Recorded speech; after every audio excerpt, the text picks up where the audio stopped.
Boss, pwede po magtanong?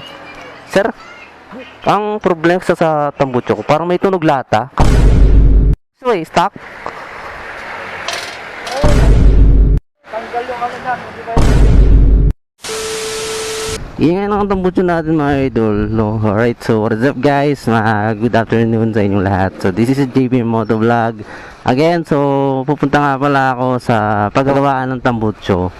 So tatanong natin kung magkano nga ba magpagawa ng tambucho natin. So yung sabi nila kasi sa atin, yung tambucho kasi natin medyo maingay eh. Tunog lata na siya mga ka-idol. Naputula daw yung parang divider doon mismo sa loob. So ngayon, pupunta tayo doon sa Molino. So ayun, pupunta ngayon ako dito sa may Molino kasi dito ako nakakita ng mga nagmo-modified na tambucho kagaya ng mga kalkal, ayan, ganyan. Yan. So ngayon, tatanong natin kung kaya nilang remedyohan itong ating tambucho na doon na maingay, no? Ayun, no, kung naririnig nyo. Wala, naririnig nyo yung tunog lata talaga mga ka-idol. So nagtanong kasi ako dito, sabi nila ano daw kalkal. So ayoko naman kasi mga ka-idol na ipakalkal yung ating tambucho dahil nga galit ako sa maingay. Hoy! Nabulangan nyo! Tahiin nyo! Charis, hindi. Ayoko lang kasi mga idol kasi ayoko lang kasi ng kalkal kasi nga makonsumo sa gas, mahirap magtono ng karburador tsaka sa spark plug, di ba? Kaya binalik ko siya sa stock kasi nga gusto ko yung matipid sa gasolina, yung ano lang, normal lang na motor lang gusto ko. Kasi meron ako totally apido mga idol nung hindi ko alam kung last year o 2 years ago na binenta ko lang din. Nabili ko siya ng 1,500 tapos binenta ko ng 1,000, di ba? Lugi. Palugi ang negosyo. And so palugi 1,000 mga idol para mabili lang yung ating apido na ginamit. So alagang-alaga ko yun.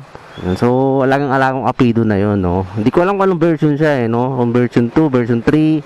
Basta yung mahabang uso niya. Basta yun na yun. So hindi naman natin yung topic mga idol. Ang topic natin for the go ay yung itong ano. Shit! Oh my god. So hindi ko alam kung saan siya nagkaroon ng problema, no. So pag rides ko to ng ano ng Ternate nung 2 weeks ago mga idol. Nagpunta kami ng Ternate, medyo may part doon na malubak. Siyempre mabilis ang takbo natin, hindi naman natin maiiwasan na may lubak-lubak pala doon. So ayun, natagtag siguro, naputol, mainit. Patagtag, putol. So ngayon at papunta tayo ng shop dito sa may ano baba ng RFC. May malaking truck guys. Wait lang, baba tayo dito. May malaking truck. Mahirap na, no. Dahan-dahan lang tayo. Hatawin na natin. So yun. So ngayon guys, update ko na lang kayo kung magkano nga ba magpagawa sa kanila ng tambucho or kaya pa naman remedyohan or buildingin, no. So ayun, abangan nyo na lang guys kung ano yung update natin dito sa ating tambucho. Stock to. Malayo-layo yung ating ano. Huwag mong subukan. Masisira ang buhay mo. Pataw si tatay na walang helmet. Delikado yan tay. Oh, rat-rat oh. Dito pala tayo. Ito na sa ito to. Itong tambuchuan din eh. Dito tayo. So, sobra pa tayo So, ayan guys. Ayan, ito yung kanilang shop mga idol. And dyan nagmo-modified ng mga tambucho. So ngayon tatanong tayo kung magkano ba magpagawa. Hindi ako pagbigyan nila sir. Thank you sir. Alright, so nandito tayo ngayon sa shop nila sir. So tatayin nga natin kung kaya ba remedyohan. Sana kaya naman remedyohan, no. Ito yung mga tambucho yung ginagawa nila oh. Boss, pwede po magtanong? Sir, ang problema sa tambucho ko, parang may tunog lata. Kaya ba kaya remedyohan yun? Alin? Ito, hindi ba? Stock siya eh, stock? Tanggal yung ano na, yung divider na sa loob. So anong... Hindi mo may babalik dyan. Ay...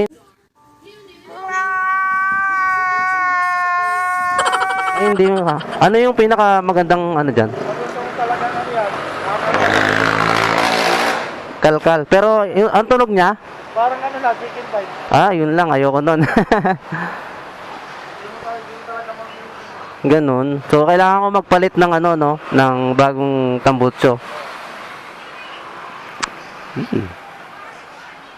Dito, wala ba kayo pang smash? Wala. Wala. Puro mga ano lang to. Alam mo, parang TMX siguro to eh. Diba? Salamat po. Alright, so yun. Nakita nyo naman. Narinig yung sinabi ni Kuya, no? Divider sa loob. So, hindi na kaya tong remedyohan. Hindi na kaya meldingan. So, kaya naman siya. Kung ano lang, ang problema, ano siya sa, ano, sa chicken type na ang kalalabasan nito. So, ayoko naman kasi mga ka-idol na i-chicken type natin yung ating motor, no? Chicken type yung tunog yan, parang apido na rin siya mga ka-idol. So, ang problema nga lang doon, ayoko talaga. Binita ko na nga yung aking apido eh. Tapos, pabalik tayo doon. Ay, ako. So, yun lang. Ang mabilisang ano lang, no? Mabilisang tanong kila sir. So, maraming salamat sa advice nila sir, no? So, yun, mga idol, kung narinig nyo, hindi ko na rin tinanong yung price kasi hindi naman ako interesado sa ano. Pero aram ko, ang bayad doon, around sa 900 o 1,000 plus kapag nagpa-kalkal kayo. Diba? Ayaw ko na, magbili na ako ng bago kaysa naman pakalkal tayo. CCC talaga. So, by the way, so yun lang guys. Maraming salamat. And sana, sa mga may mga issue na ganito, yung mga problema na parang tunog lata talaga, yung pinakita ko, pinutok-tok ko pa nga, no? Divider daw sa loob. So, hindi na kayang remedyohan, hindi na kayang solusyonan, hindi na kayang ibalik sa dating tunog yung gusto mong tunog na tahimik lang, hindi na kaya. So, ang magiging ano na lang doon, ang remedyo na i-recommend nila sir, ipapakalkal na, kakalkalin nila, parang tunog apido na yun. Pero ayoko. Ayoko. Sige mga idols. Ski, alright. Ay, okay. So yan, so pauwi na tayo. Gusto ko sanang pumunta doon eh, magtatanong tayo ng mga ano, kung magkano yung mga tambutso. Saan ba meron ditong mga motor shop? Ano, part ng Caloocan eh. Pero hindi ko alam kung doon. Wala kasi tayong sapatos, tsaka hindi tayo nakaano. Punta sana tayo doon. Init, no? So, ayun lang mga idol. So, hanggang dito na lang yung ating vlog. And sana, nasolusyonan yung mga problema na mayroon. Katulad kong problema na sa ngayon, dito sa ating Suzuki Smash na si Buddy. Yun lang guys, maraming salamat sa iyong sakong suporta, sa mga sumusuporta. So, ayun, ingat palagi and ride safe always and peace out. Peace.